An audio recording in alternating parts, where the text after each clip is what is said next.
Hello అండి, welcome back to ఓజు cooking. ఈ వీడియోలో మనం అచ్చమైన ఆంధ్ర స్టైల్లో సొర చేప కర్రీని ప్రిపేర్ చేసుకుందాము. ఈ సొర చేపని పిట్టు అని అంటారు, సొర చేప పొరుటు అని అంటారు, రకరకాలుగా పిలుస్తూ ఉంటారు. ఈ సొర చేప కూర కోసం మనం 4 సొరల్ని తీసుకున్నామండి. ఈ సొర చేపల్ని చక్కగా కడిగేసేసి తర్వాత లోపల ఉన్న పార్ట్స్ అన్నీ కూడా క్లీన్ చేసేసుకుని శుభ్రంగా ఒక గిన్నెలోనికి యాడ్ చేసుకోవాలి. ఇప్పుడు ఈ గిన్నెలోనికి యాడ్ చేసిన తర్వాత 2 లోటాల వరకు నీళ్ళని యాడ్ చేయాలండి. ఇలా 2 లోటాల వాటర్ని యాడ్ చేసి స్టవ్ మీద పెట్టి 5 to 10 మినిట్స్ వరకు కుక్ చేయాలి. ఇలా ఉడికించడం వల్ల సొరచేప మీద ఉన్న స్కిన్ మొత్తం కూడా ఊడిపోతుందన్నమాట. అలా చేసినాకే మనం ఈ సొర పొరుటుని ప్రిపేర్ చేసుకోగలము. అందుకోసం అని చెప్పి ముందు ఇలాగా ఉడికించుకోవాలి. ఒక 5 to 7 మినిట్స్ అయిందండి. నేను మూత ఓపెన్ చేసి చూస్తున్నాను. చూసారు కదా, మనం స్పూన్తో ఇలా ఒక ముక్కని ప్రెస్ చేసి స్కిన్ తీసినట్లయితే ఊడిపోతుంటే కనుక సొర అనేది ఉడికిపోయినట్టే. ఇప్పుడు ఈ వాటర్ని వంపేసేసి మనం మంచినీళ్ళతో ఇంకా 1-2 సార్లు కడగాలండి. అలా కడిగేసేసిన తర్వాత ఇప్పుడు మనము ఈ సొరచేప మీద ఉన్న స్కిన్ మొత్తం కూడా తీసేయాలన్నమాట. ఇలా చక్కగా వలిచేసుకోవాలి. ఇది మంచిగా ఉడికింది కాబట్టి స్కిన్ అనేది మనకి వీడియోలో చూపించిన విధంగా నీట్గా వచ్చేస్తుంది. ఇప్పుడు ఈ స్కిన్ మొత్తం తీసేసి ఈ సొరచేప ముక్కలన్నిటిని కూడా ఒక ప్లేట్లోనికి యాడ్ చేసుకోవాలి. మనం కొంచెం చేయి తడుపుకుంటూ ఈ స్కిన్ తీసేస్తే మనకి నీట్గా ఉంటాయండి పీసులు. మనం సొరచేప ఉడికించినాక కూడా కొంచెం 1-2 సార్లు మంచిగా కడిగితే చక్కగా చేపలు అనేవి నీసువాసన లేకుండా చాలా బాగుంటాయి అన్నమాట. ఈ విధంగా తెల్లగా చూసారు కదా వీడియోలో, చక్కగా స్కిన్ అంతా ఈ విధంగా తీసేయాలి. ఇలా మొత్తం చేప ముక్కలన్నిటినీ కూడా ఈవెన్ తలకాయలతో సహా తీసేయాలన్నమాట. చూసారు కదా, తలకాయలు ఇష్టం ఉండే వాళ్ళు వేసుకోవచ్చు, లేదంటే కనుక సొరచేప తలకాయని తీసేయచ్చు. కానీ అది బోన్ అనేది మెత్తగా ఉంటుందండి, అందుకని నేనైతే వేస్తున్నాను. ఇప్పుడు ఈ సొరచేపని చక్కగా వాటర్ అంతా కూడా పిండేయాలి.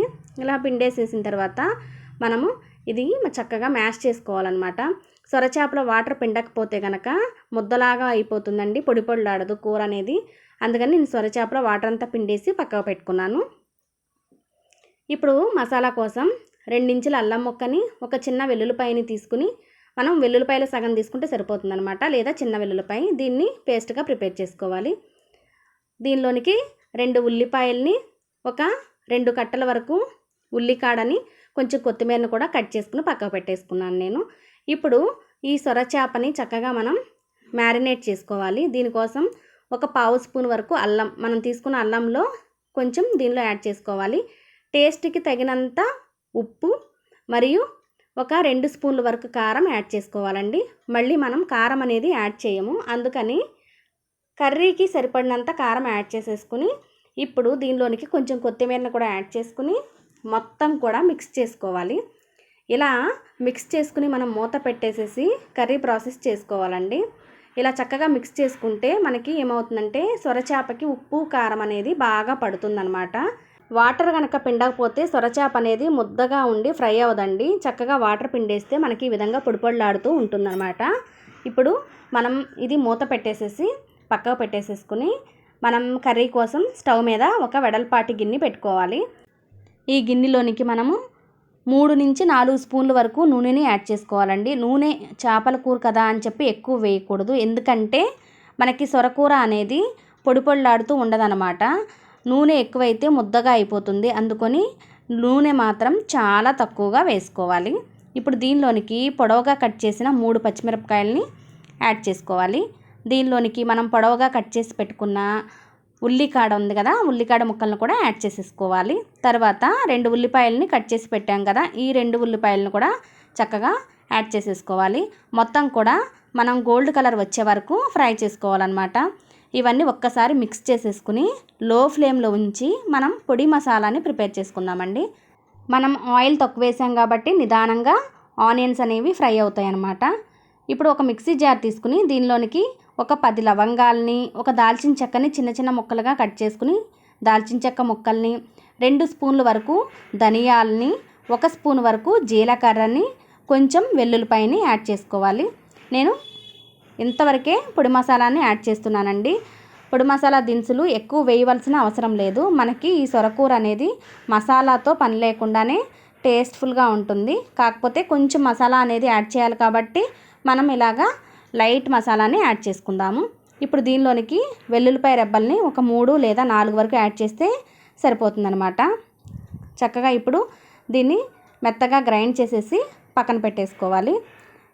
ఇది గ్రైండ్ చేసి పక్కన పెట్టేసుకున్న తర్వాత మనం ఉల్లిపాయ ఏ స్టేజ్లో ఉందో చూసి ఈ ఉల్లిపాయలోనికి 1 స్పూన్కి కంటే తక్కువగా అల్లం వెల్లుల్లి పేస్ట్ని యాడ్ చేసుకోవాలి. మనం తీసుకున్న అల్లం వెల్లుల్లి పేస్ట్ని తాలింపులో కొంచెం వేసాము, మనం సొరకూరని కలిపేటప్పుడు కూడా కొంచెం వేసామన్నమాట మ్యారినేట్ చేసేటప్పుడు.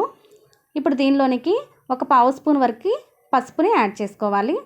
ఇలా పసుపు అల్లం వెల్లుల్లి పేస్ట్ యాడ్ చేసి బాగా ఉల్లిపాయ అనేది మెత్తపడే వరకు ఫ్రై చేసుకొని ఇప్పుడు మనం మ్యారినేట్ చేసి పక్కన పెట్టుకున్న సొర పొరట్టుని యాడ్ చేసేసుకోవాలండి.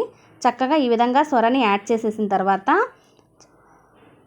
1-2 సార్లు బాగా మిక్స్ చేసుకోవాలన్నమాట. అలా మిక్స్ చేసుకుంటే మనకి ఉప్పు కారం అనేది ఈవెన్గా కర్రీ మొత్తం కూడా సెట్ అవుతుంది. అందుకోసం అని చెప్పి ఈ విధంగా కలుపుకుంటూ ఉండాలి. మనం ఆయిల్ కంటెంట్ చాలా తక్కువ వేసాం కాబట్టి మనం ఎక్కువగా మిక్స్ చేస్తూ ఉండాలండి, లేదంటే కనుక దాకకి అడుగు పట్టేస్తుంది. అందుకోసం అని చెప్పి ఇలా మిక్స్ చేసుకుంటూ ఉండాలి. తర్వాత ఎంత వీలైతే అంత కొత్తిమీరని యాడ్ చేసుకోవచ్చు. నేను కొంచెం కొత్తిమీరని ఎక్కువే వేస్తున్నానండి. ఇలా కొత్తిమీర వేసిన తర్వాత ఈ సొరకూరతోటి కొత్తిమీరని కూడా కవర్ చేసేసుకోవాలి. ఇలా కవర్ చేసి 1 మినిట్ పాటు ఉంచి తర్వాత మళ్ళీ మనం ఈవెన్గా కలుపుకోవాలన్నమాట. ఈ విధంగా కలిపేసేసిన తర్వాత మనం దీనిలోనికి పొడి మసాలాని యాడ్ చేసుకోవాలి. మనకి కర్రీ అనేది కొంచెం పొడి పొడిలాడుతూ ఉన్నప్పుడు బాగా ఫ్రై అయింది అనిపించినప్పుడు పొడి మసాలాని యాడ్ చేయాలండి. మనకి ఈ ప్రాసెస్ అంతా కూడా ఒక 15 మినిట్స్ వరకు పడుతుందన్నమాట. చక్కగా ఇదంతా కూడా లో ఫ్లేమ్లో పెట్టి మాత్రమే చేసుకోవాలి. అలా అయితేనే స్మెల్ లేకుండా చక్కగా సొర అనేది ఉడుకుతుందండి, లేదంటే కనుక స్మెల్ వస్తూ ఉంటుంది. ఇప్పుడు పొడి మసాలా వేసిన తర్వాత కూడా మనం ఒక 5 మినిట్స్ పాటు ఫ్రై చేసుకోవాలి. బాగా పొడి పొడిలాడే విధంగా ఫ్రై చేసుకోవాలన్నమాట. ఇప్పుడు సొరకూర అయితే రెడీ అయిపోయిందండి. నేను స్టవ్ బంద్ చేసేసి చక్కగా ఒక బౌల్లోకి సర్వ్ చేస్తున్నాను. ఈ సొరకూరని మనము రైస్తో కానీ లేదంటే రోటీస్తో కానీ వేడివేడిగా సర్వ్ చేసుకోవచ్చు అనమాట.